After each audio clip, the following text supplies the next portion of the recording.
Hola, ¿cómo están?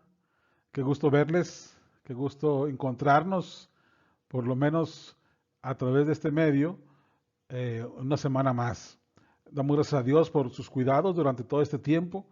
Sin duda que ha sido su gracia la que nos sostiene y en este tiempo especial, además de darle gracias, recordamos orar por aquellos que están sufriendo por la pandemia. Quiero darle la bienvenida a esta nueva sesión de esta semana. Como ustedes saben, tenemos un tema para este trimestre que está aquí, características del pueblo de Dios. Estamos estudiando cuáles son las características que debe cumplir o que cumple el verdadero pueblo de Dios. Y para eso hemos preparado este material. Esperamos que sea un tiempo de bendición y vamos a iniciar. Vamos directamente al tema de esta semana. El tema es un pueblo con una herencia social. Un pueblo con una herencia social. Es un tema muy rico y es un tema muy actual, muy de hoy. Es un tema que Jesús lo puso sobre la mesa y que nosotros no podemos sacarle la vuelta. Para entrar en él es necesario leer estos pasajes que están aquí abajo de mi imagen. Mateo capítulo 7, versículo 12. Mateo capítulo 25, versículos 35 al 46, Lucas 4:18 y Efesios 6:9. Le invito, como siempre, a que vaya a leerlos, si es posible en varias versiones, y después regrese para continuar con la explicación. De esta manera, si usted lo hace, lo pondrá con la información básica indispensable para que podamos entrar en el tema y que usted pueda quedarse conmigo. Así que ponga en pausa el video y por favor vayamos a la escritura. Bien, si ya lo hizo, entonces vamos a continuar. ¿Por qué me gusta mucho este tema? Creo que es un muy buen título y creo que es muy de hoy. Creo que es hasta un tema urgente. ¿Por qué? Por la condición de nuestra sociedad. Vayamos un poco afuera, veamos un poco cómo es que estamos y nos daremos cuenta la condición de nuestra sociedad. Además, parte de una premisa fundamental. Nosotros somos el pueblo de Dios y somos herederos de un legado que impacta mucho en la parte social. Como nazarenos tenemos nosotros un legado muy rico y muy valioso que tenemos que conocer y al cual tenemos que responder y con el cual tenemos que ser congruentes. Nuestra identidad conlleva acciones que impacten nuestro entorno social.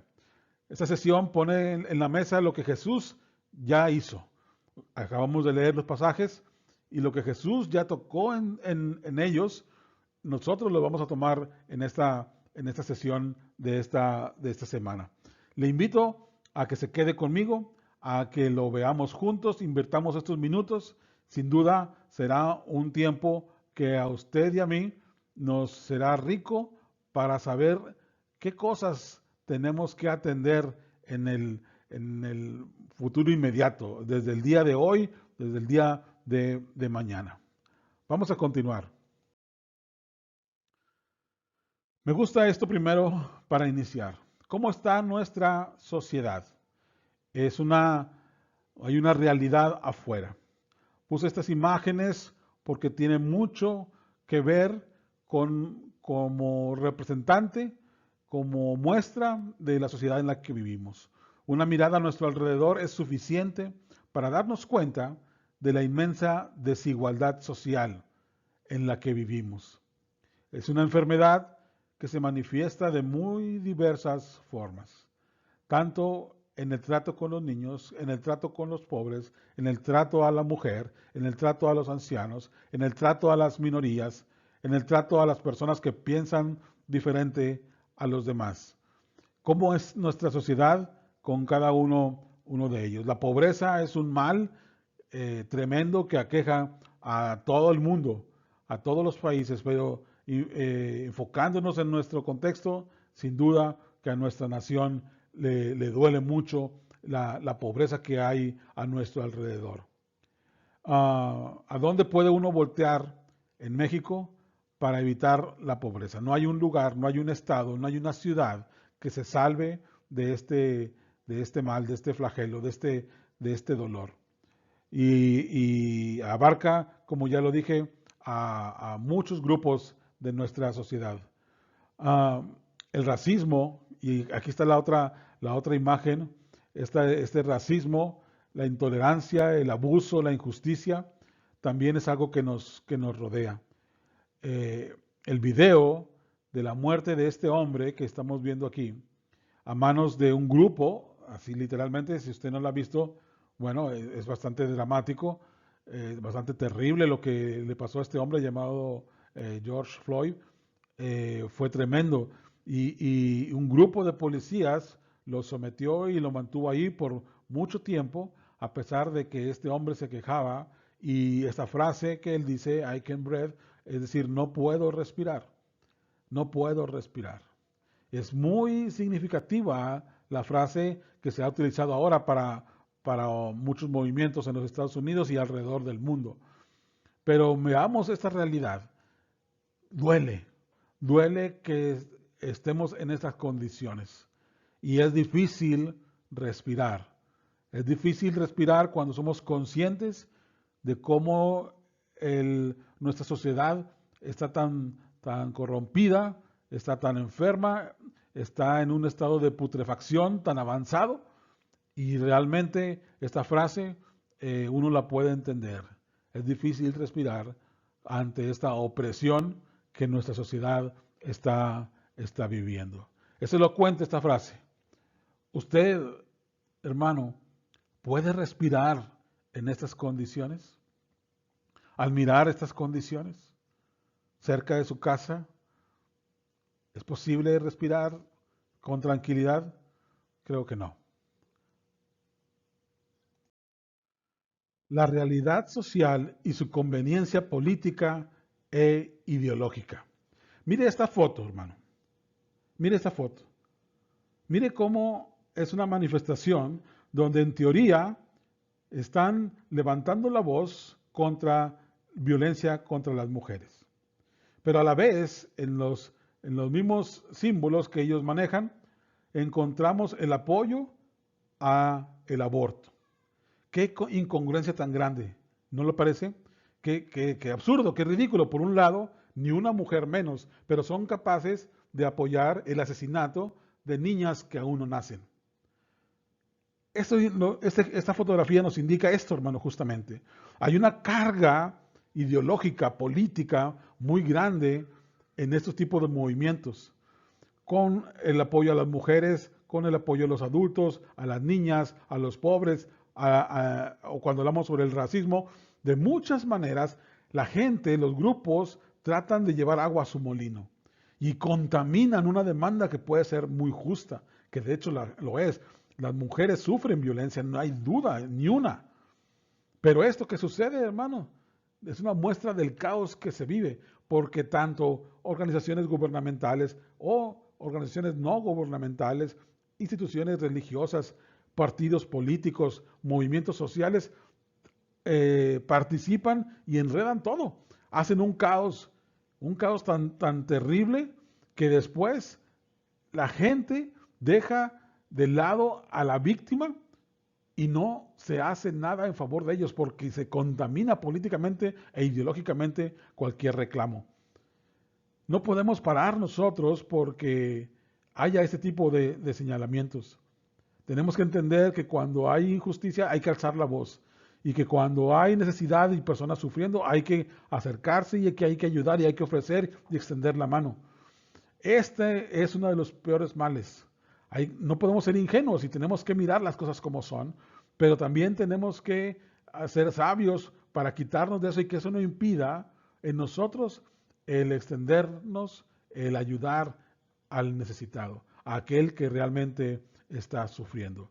Dejemos a estos con su hipocresía, pero nosotros vayamos a ayudar a la niña que ha sido violada y que tiene ahora un bebé en camino, tenemos que ayudarlas, tenemos que actuar con compasión, tenemos que proteger a aquellas personas que sufren violencia doméstica, tenemos que cuidar a nuestros niños. Eso es lo que tenemos que hacer, independientemente de esta lucha ideológica que solo contamina.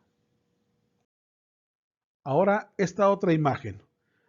Cristóbal Colón en el suelo, una estatua. La han derribado porque hay gente que piensa que así apoya la lucha contra el racismo. ¿Qué idea más loca? ¿Qué forma de no entender el contexto? ¿Cuánta ignorancia? Cuando no buscamos y no investigamos y no entendemos el contexto, podemos llegar a conclusiones equivocadas y simplistas. Es un error juzgar el pasado con los valores de hoy. Un ejemplo, mi maestra de primaria, primero de primaria, yo tenía ni 5 años. La maestra tomaba una regla y aquel niño que se portaba mal nos daba con la regla en la mano. Hoy, ni pensarlo. Pero yo entiendo muy bien el contexto de aquel entonces y la maestra era una gran maestra y estoy agradecido y aprecio a la maestra Lupita se llamaba, no sé si todavía viva, pero es increíble que haya gente que en su ignorancia intente poner los valores de hoy en el pasado sin entender el contexto. Y esto pasa con este tipo de personas. Hoy tendríamos que quitar las estatuas de Francisco Villa, la que está ahí en Durango y en muchos lugares de la República, Pancho Villa. La Pancho Villa, no tenemos estatuas de él porque era un mujeriego, ni porque era un borracho, ni porque era un ladrón. No, tenemos una estatua de él porque representa la lucha de los pobres contra los poderosos en la Revolución Mexicana. Nada más. Pero tenemos que entender el contexto para poder valorizar lo que hay en nuestro pasado. Ahora, tenemos una herencia y por eso es muy importante conocer esta herencia. Juan Wesley fue un hombre que luchó contra la esclavitud. Juan Wesley, que vivió en el siglo XVIII, Juan Wesley, que era un ministro ordenado de la iglesia anglicana, Juan Wesley, que vivía en Inglaterra, y Juan Wesley, que fue y que vio el tráfico de humanos, que fue a los puertos y veía cómo llegaban los barcos cargados por cientos de hombres y mujeres desnudos, adultos, jóvenes, niños, de brazos inclusive, que eran comercializados, que eran ofertados, que eran ofrecidos en una subasta y que eran tratados y que eran examinados por algunos médicos para ver las condiciones y poder fijar un precio sobre ellos. Juan Wesley, que anduvo ahí, Juan Wesley se atrevió en su momento, en aquel contexto histórico, a hablar y alzar la voz cuando nadie lo hacía. Y tenemos en sus escritos este reconocimiento sobre un problema fuerte. Y él se atrevió a alzar la voz contra la esclavitud en 1774. El año anterior, en 1773, Inglaterra había firmado un acuerdo que le permitía dominar el mercado de los esclavos en el mundo y ese monopolio le dejaba grandes utilidades, grandes ganancias. Usted recuerde en la historia el Reino Unido cómo tenía influencia y posesiones y colonias en casi todo el mundo y de donde traían esclavos para ser comercializados en Europa. Algunos eran llevados para América, otros para el este de Europa. Y entonces, en esas condiciones, Juan Wesley les acusa, se levanta y dice, es vuestro dinero el que paga al mercader y por medio de él al capitán y a los carniceros africanos. Vosotros sois, por lo tanto, culpables, sí, principales culpables de todos estos engaños, despojos y asesinatos. Vosotros sois el resorte que pone todo el resto en movimiento. Ellos no se moverían ni un dedo sin vosotros. Por lo tanto, la sangre de ellos cae sobre vosotros, sobre vuestras cabezas. Mire qué tremendas palabras, mire qué acusación tan fuerte. Juan Wesley, que ya era una voz reconocida, que ya era incómodo para muchos ricos, que era incómodo inclusive para el gobierno, él se levanta y dice, un cristiano no puede aceptar y tiene que alzar la voz y tiene que movilizarse y tiene que reclamar y tiene que señalar lo que no está en sintonía con el valor, con la dignidad de un ser humano. Qué tremendo lo que hace aquí Juan Wesley, ¿no? Y aquí cuando entendemos el contexto, todavía incrementa el valor de lo que Juan Wesley hace. Nosotros como herederos de esa enseñanza wesleyana, nosotros tenemos ese ejemplo que ha sido seguido por años y años a través de nuestra iglesia, donde tenemos que movilizarnos y tenemos que influir en la sociedad para que esos abusos que había anteriormente dejen de suceder como lo hizo ahí Juan Wesley. Y mire todavía cómo sigue él indicando. Por tanto, dice él, si tienes alguna consideración por la justicia, ni qué decir de la misericordia ni de la ley revelada de Dios, devuelve a cada uno lo que es suyo, otorga libertad a quien se le debe libertad, es decir, a toda criatura humana, a todo participante de la naturaleza humana. Que nadie te sirva sino por propia voluntad y acción, por su propia elección. Fuera con los látigos, las cadenas, con toda opresión. Sea amable con todo ser humano y mira de hacer invariablemente a los demás lo que tú quieres que los demás hagan contigo. ¿Les recuerda los pasajes que acabamos de leer? Esta es nuestra herencia, hermano. Esta es la lucha que debemos de continuar. El tráfico de esclavos fueron millones de personas que eran secuestrados, eran tomados, arrebatados de las aldeas en África, eran puestos sobre los barcos y eran llevados en condiciones deplorables a una vida como tratado como un objeto, como una posesión. Eran casi como unas bestias, como se les consideraba. Y la gente, los dueños, los amos, se ponían en una posición donde los maltrataban y los sometían a fuerza de golpes y a fuerza de maltratos. Contra esto se rebeló también Juan Wesley. Quiero recordarles que este material lo hacemos pensando en que tenemos que estudiar la Biblia. La Biblia la hemos leído y nos marca el rumbo para que nosotros impactemos nuestra sociedad. Buscamos que este material sea conocido por las personas individualmente, pero que también sea compartido en grupos pequeños para que haya interacción. Así que comparta esto con sus amigos, con su familia, comente sobre esta situación en casa, hermano. Y recuerde que es parte de un programa trimestral que como Iglesia Primera del Nazareno en Monterrey estamos llevando. Dice Lucas capítulo 4, versículo 18. El Espíritu del Señor está sobre mí, por cuanto me ha ungido para dar buenas nuevas a los pobres. Me ha enviado a sanar a los quebrantados de corazón, a pregonar libertad a los cautivos y vista a los ciegos, a poner en libertad a los oprimidos. Mire cómo habla este pasaje de los pobres, de los esclavos, de los presos, de los quebrantados de corazón. Y recordemos esa escena que acabamos de leer, donde Jesús se para, toma el libro de Isaías y habla de esta unción, de esta presencia del Espíritu Santo en su vida. Y entonces Jesucristo dice, esta es mi meta, este es mi llamado, a esto es lo que he venido. Y si Jesús así lo hizo, ¿qué cree usted que tenemos que hacer nosotros? ¿Cuál cree usted que tendría que ser nuestra acción? Somos sus manos, somos sus pies, somos el cuerpo de Cristo. Somos nosotros los que tenemos que movernos ahora en favor de este grupo. Los pobres, hermano, deben de recibir un cuidado compasivo por parte del cuerpo de Cristo. Debemos movilizarnos, ya hemos hablado de la compasión, pero tenemos que entender que no son eventos de una sola vez, como decíamos hace un par de semanas.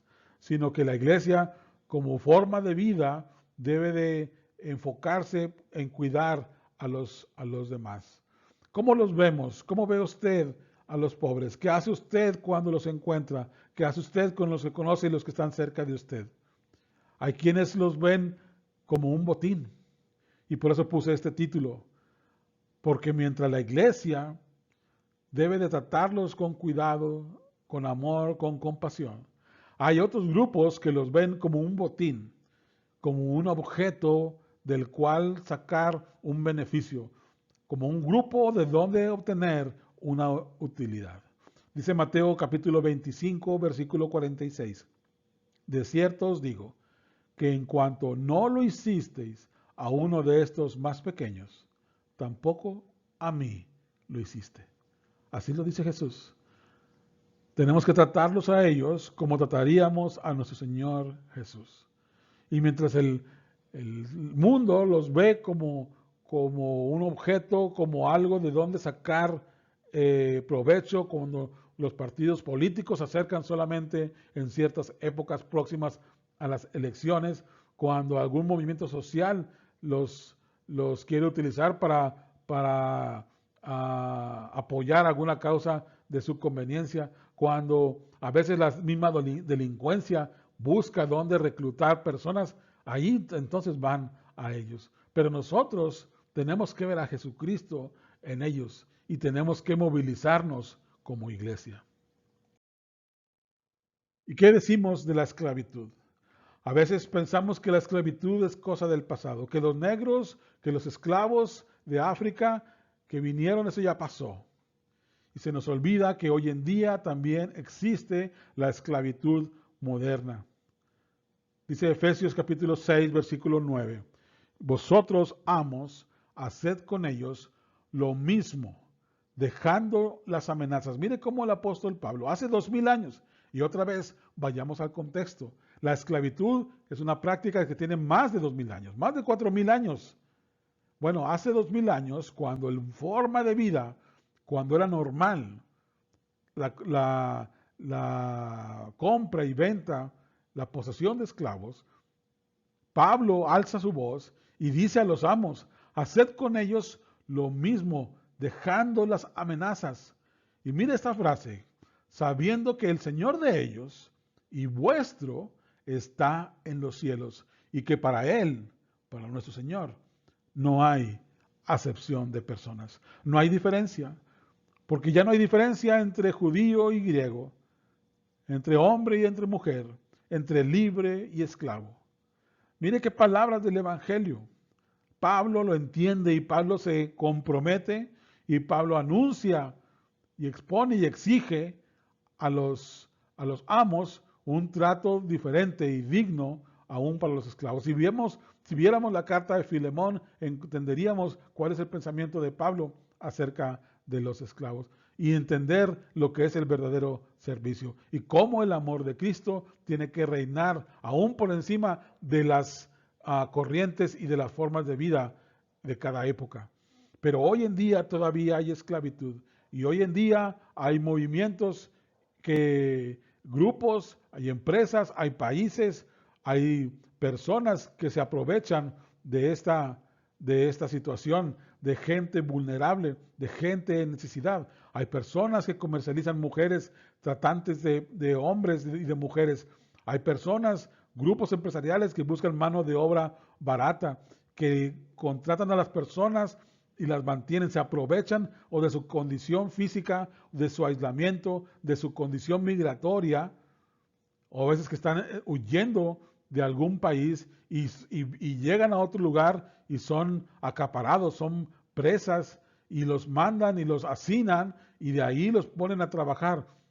Y una de las industrias que más mano de obra de ese tipo tiene, que es equiparable a la esclavitud, es la que fabrica nuestros celulares. ¿Cuántos celulares no tenemos todos en nuestras casas? ¿Con qué mano y a qué precio fueron fabricados? ¿Se ha preguntado usted eso?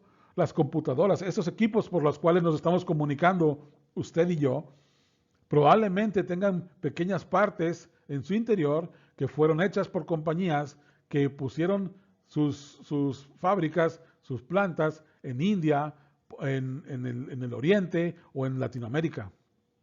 ¿Para qué? Para obtener un beneficio adicional a costa de la mala condición de estas personas. La industria del azúcar, de la caña del azúcar, la industria textil. Hay más de 45 millones en el mundo que sufren de esclavitud.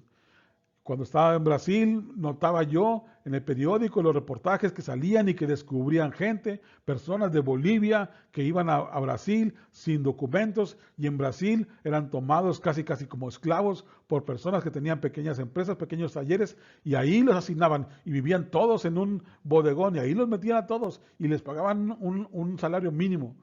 Y cuando pensamos en eso y pensamos en nuestros hermanos que cruzan el río Bravo, y que van hacia el país del norte y que también a veces les pagan menos salario, condiciones de trabajo bastante extremos, que solamente por su condición migrante son capaces de aceptar. Eso, hermano, es también una injusticia que también tiene que señalarse y que no tenemos por qué aceptarla como normal. ¿Qué podemos hacer contra la esclavitud? Bueno, de entrada tenemos que oponernos a cualquier forma de esclavitud del ser humano. Tenemos que ayudar a las personas que se encuentran en condiciones de cualquier tipo de esclavitud. Promover una mentalidad bíblica orientada a la libertad de cada persona, alertando contra cualquier relación de sometimiento o de propiedad. Denunciar a las empresas, organizaciones, grupos que realicen prácticas de abusos contra población vulnerable. Mire esta parte de la Declaración Universal de los Derechos Humanos. Todos los seres humanos nacen libres e iguales en dignidad y derechos, y dotados como están de razón y conciencia, deben comportarse fraternalmente los unos con los otros. Cualquier actitud, cualquier amenaza, cualquier condición de superioridad, de sometimiento, de posesión, debe ser señalada. Y tenemos nosotros que alzar la voz y tenemos nosotros que ayudar a las personas que sufren, a las personas que lo padecen. Cuando leo ese pasaje de Lucas y veo y pienso en Jesús, yo me pregunto que nosotros como Jesús también podemos decir, y hemos dicho quizá más de una vez, que el Espíritu del Señor nos mueve y está con nosotros. Pero tengo 3 preguntas para terminar. Esas 3 preguntas que cada uno de nosotros tenemos que contestar. Son preguntas que apuntan hacia la vida real, hacia la práctica. La primera, ¿de qué manera se benefician los pobres, los presos, los esclavos, los quebrantados de corazón con la presencia del Espíritu en nosotros? Si tú y yo decimos que el Espíritu Santo habita, que nos ama, que le conocemos, que ha hecho un cambio en nosotros, ¿qué beneficio han tenido esos grupos de nosotros, de ti y de mí? Es una pregunta buena. La segunda pregunta, ¿qué sucede con el Evangelio de Jesús si nosotros nos enfocamos solo en la liturgia, solo en nuestros programas, solo en nuestro círculo de nuestras amistades y en nuestros gustos y en nuestros deseos? ¿Qué le estamos haciendo al Evangelio de Jesús? Es otra buena pregunta, hermano.